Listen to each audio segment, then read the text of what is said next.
नमस्कार. खरोखर नमस्कार. एक ज्येष्ठ नागरिक सुधाकर कुलकर्णी तथा स्नेहसुधा कवी यांच्याजवळ मी आलेलो आहे. दादांनी मगापासून आपल्याला खूप सुंदर सांगितलेलं आहे की पूर्वीच्या काळामध्ये लहानपणी शालेय शिक्षण घेताना गोष्टीचा संस्कारमक प्रभाव खूप असायचा आपल्या मनावर आणि गोष्टी सांगितल्या की त्याचा मनावर जास्त परिणाम व्हायचा. तर दादा तुम्ही गोष्टी ऐकत होता, तर एखादी गोष्ट आम्हाला सांगा. माझ्या पाठ्यपुस्तकात काबुलीवाला म्हणून धडा होता. हा धडा रवींद्रनाथ टागोरांनी लिहिलेला आहे. रवींद्रनाथ टागोर हे उच्च प्रतीचे लेखक आहे. अतिशय सोप्या आणि साध्या इंग्लिशमध्ये येणारा मनुष्य सामान्य माणसाला वाचत कळलं पाहिजे आहे असं रवींद्रनाथ टागोरांचं लिखाण आहे. हे खरं म्हणजे बघायला ते बंगालमधले, परंतु 1942 दिल्लीला आले. ते दिल्लीतून पण मुंबईला आले. या ठिकाणी ते पुन्हा बऱ्याच पुस्तकं लिहिली. त्यापैकी एक ते काबुलीवाला ही गोष्ट आहे त्यांच्या लिहिली आहे. ती गोष्ट तुमच्यापुढे सादर करतो मी आता. पूर्वी भारतामध्ये व्यापार उद्योग फार थोड्या प्रमाणात चालत होता. दुसरं असं की जे काही पौष्टिक फळं आहेत, आहार आहेत, तो फार थोडा मिळत होता. परंतु काबूल कंदारमध्ये येणारी माणसं आपल्याकडे बेदाणे घेऊन आले, काजं घेऊन आले, खजूर घेऊन आले, वाटाणे घेऊन आले, फुटाणे घेऊन आले. आणि ही माणसं आल्यानंतर हिंदूकुश मार्गे आले. हिंदूकुश पर्वतमार्गे आले भारतामध्ये. आणि त्यावेळेला हे गेले मुंबईला. रवींद्रनाथ टागोर त्यावेळेला मुंबईला आले ते. त्यावेळेला त्याच्यावर रामदयाल म्हणून एक गडी होता. त्यांची एक मुलगी होती, 3 वर्षाची होती, लहान. तिला कळायचं नाही. येणाऱ्या माणसानं रस्त्याला हाक मारायचे, मामा यावर या, मामा यावर. हा काबुलीवाला त्यावेळेला गाडा करून फुटाणे, काजू, बदाम हे सगळे पिस्ते सगळे विकत होता. जाताना ते हाक मारायचे, ए काबुलीवाला, ए काबुलीवाला, इकडे ये. काबुलीवाला वर जायचा आणि तिला मोठंभर चिरमुरे द्यायचा, फुटाणे द्यायचे. त्यामुळे टागोरांची मंडळी म्हणली, अहो हा फाजीलपणा चांगला नव्हे. एखादा पोरगी नेल पळवून गोड बोलून ही माणसं चांगली नसतात. एक गोड घालणारे पोरासने खायला हे असले त्यांच्या नादाला लागून त्याला येऊन देऊ नका वर अजिबात. रवींद्रनाथ टागोर आतल्या खोलीत बसायचे. मुली बाहेर, मिनी बाहेर, वराडे बाहेर. मुलीचं नाव मीना म्हणून नाव मुलीचं. तर ती मुलगी रामदयाल म्हणून गडी होता, त्याला व्हायचं. रामदयाला विचारायच्या, Ramdayal how the rain is come. Ramdayal म्हणायचा, You see, there is a great elephant sky. I sprinkle the water by its tongue, neither come rain down. आणि म्हणे येस म्हणाय. पुन्हा ते विचारायचे, Ramdayal where are you. Now I am in your home. पुन्हा असे बरेच प्रश्न विचारले. ते इंग्लिशमध्ये दोघांचं कन्व्हर्सेशन चालायचं. मला हे रवींद्रनाथ टागोरांनी सांगितलेल्या गोष्टी इतक्या आवडल्या. इतक्या सिंपल भाषेत, साध्या भाषेत सांगितलेली गोष्ट मला कुठे आवडत नाही, हे माहिती नाही. रवींद्रनाथ टागोरांनी सांगितलं, पुढं सांगितलं की मिनीला ताकीद द्यायला आईनं सांगितले, पण मी ते ऐकलं नाही, मिनीनं पण ऐकलं नाही. तो काबुलीवाला नेहमीच वर यायचा आणि गावात जे विकून आहे ते वर्षा गावावर जाऊन घरी पैसे खर्चाला ठेवून उरलेल्या पैशाचा माल घेऊन यायचा. बरोबर. विक्रीसाठी जर माल पैसे घेऊन यायचा. त्याचंही लग्न झालं. त्याला एक मुलगी होती, त्याचं नाव मेनीचं वय 1च होतं. त्यामुळे त्याला वाटायचं आपल्या मुलीला आपण देतो आहे. जर असं माझ्या मुलीला कोण दिलं कसं होईल, म्हणून तो विचार करायचा, ही लहान आहे, न कळते, तिला खायला द्यावं थोडं, म्हणून तो खायला त्याला द्यायचा. फुटाणे द्यायचा, वाटाणे द्यायचा, काजू द्यायचा, बदाम द्यायचा, चिरमुरे द्यायचा. हे सगळं ते खात होते. पण ते आईला डाचत होतं, ही पोरगी पळवून नेईल, हे माणूस चांगला नाही, लक्षात ठेवा. हे तुर्कस्तानमधून आलेला आहे, बल्चिस्तानमधून आलेला माणूस आहे, फिरून आला आहे आणि इकडे इंडियामध्ये आलं ते पोरी पळवून नेऊन तिकडे सांभाळतो आहे. रवींद्रनाथ टागोर म्हणले, तुझं काही ते गैरसमज झाला आहे. बायकोला म्हणले, तू काही डोक्यात आणू नको, तसं नसतंही ते. सगळी तशी माणसं नसतात. या माणसाचा ओळखून त्याला परवानगी दिली. मेनीपाशी बसायला परवानगी दिली आहे. तुला अजून कळायचं नाही.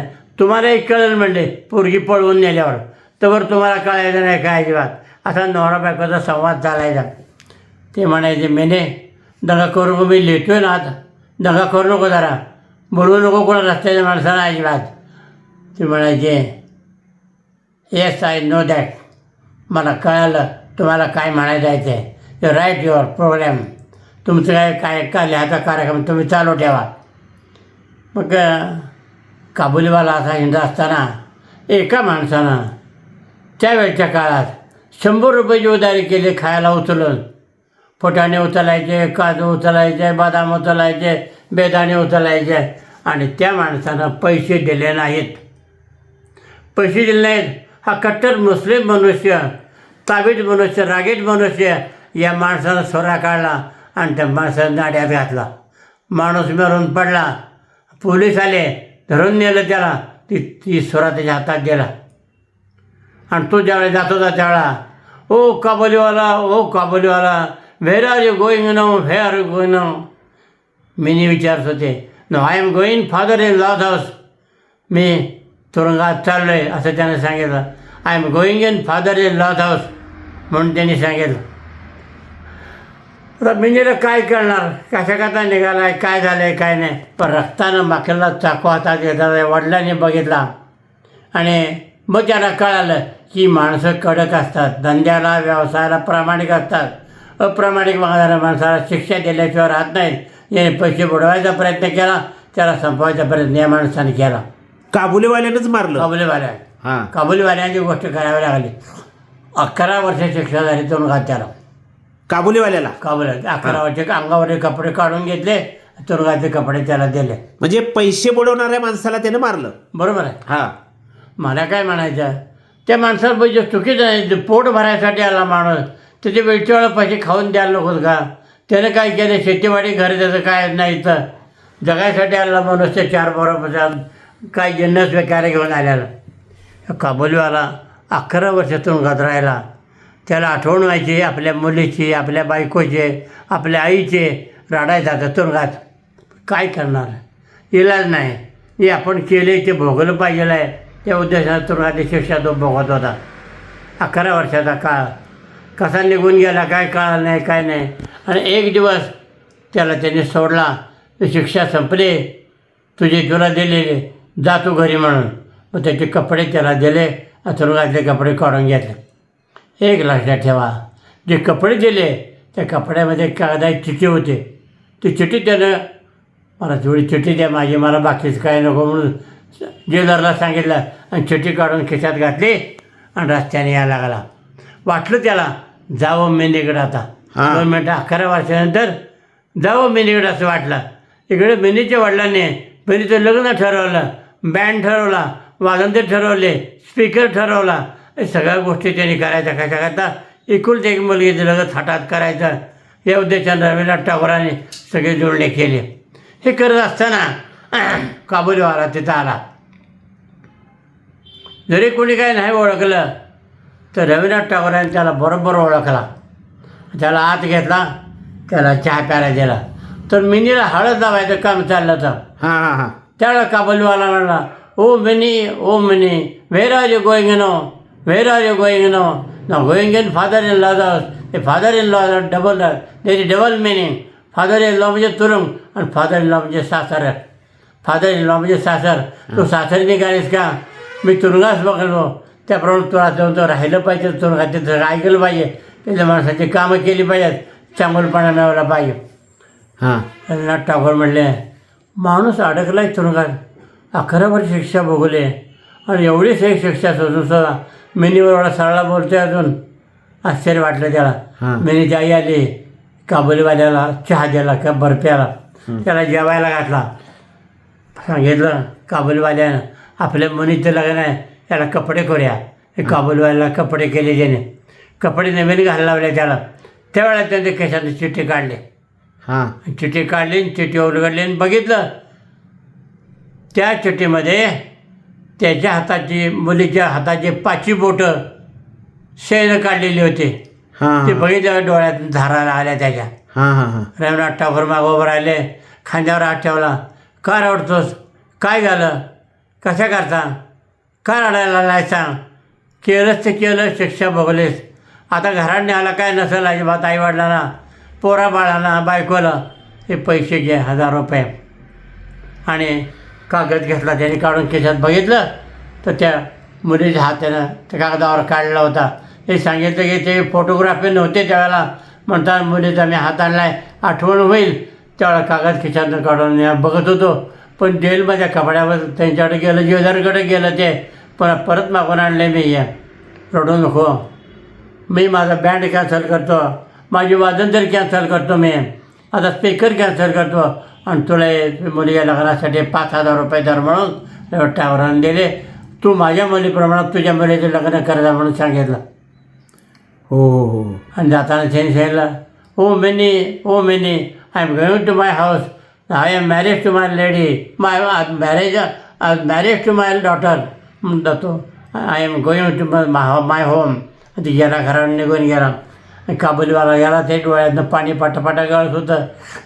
टावरांचे समजूत काढे, डोळे पुसले त्याचे आणि सांगितले पैसे घे, तुझी मुलीचं लग्न करता, तुझी मुलगी लग्नाला आलेली आहे, या वयाचे झाले, आई वडील बघायला आहेत का नाही ते बघा काय झाले ते. मग ज्या मार्गाने आला त्या मार्गाने तो काबूल कंदारामध्ये गेला. घरी गेला, भेटला, बघितलं तर तिची मुलगी होती घरात, ती लग्न आलेले होते. त्याने हे दिलेले पैशाचं लग्न लग्न ठरवलं आणि गरीबाच्या घरात मुलगी दिली, लग्न करून मोकळा झाला. It is best story of Kabuliwala. I like very much. any word. I know that Rabindranath Tagore is great writer. He is great poet. दादा, हां, खूप सुंदर तुम्ही ही कथा गोष्ट सांगितली काबुलेवाला. आम्हीही लहानपणी ती ऐकलेली आहे. मला एक सांगा, या कथेतून काय मुलांना शिकता येतो?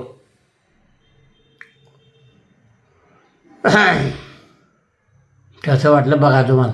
या कथेतून मुलांना काय शिकता येतं? या गोष्टीचं शिकता येत मुलांना की दानधर्म करावा, गरिबी जाणावे, गरिबाला ओळखावं, कोणाचे 5 पैसे बुडवू नयेत. शिक्षा होते अशी, मरावं लागतं माणसाला. या गोष्टी जाणीवपूर्ण झाल्या. त्यामुळं पोरंही सावध झाले. पैसे असले तरच त्या माणसा पैसे घेणार खायला, उधार मागणार नाहीत पोरं. खूप सुंदर. सुधाकर कुलकर्णी दादा यांनी शालेय जीवनामध्ये ज्या काही गोष्टी अनुभवलेल्या होत्या, अभ्यासलेल्या होत्या, ती रवींद्रनाथ टागोरांची काबुलीवाला ही कथा खूप त्यांनी सुंदर शब्दात सांगितलेली आहे. आणि खरोखर त्यावेळच्या कथा निश्चित संस्कार संपन्न होत्या. दादा, ही कथा सांगितल्याबद्दल तुमचं खूप खूप आभारी आहे. Thank you sir, thank you very much.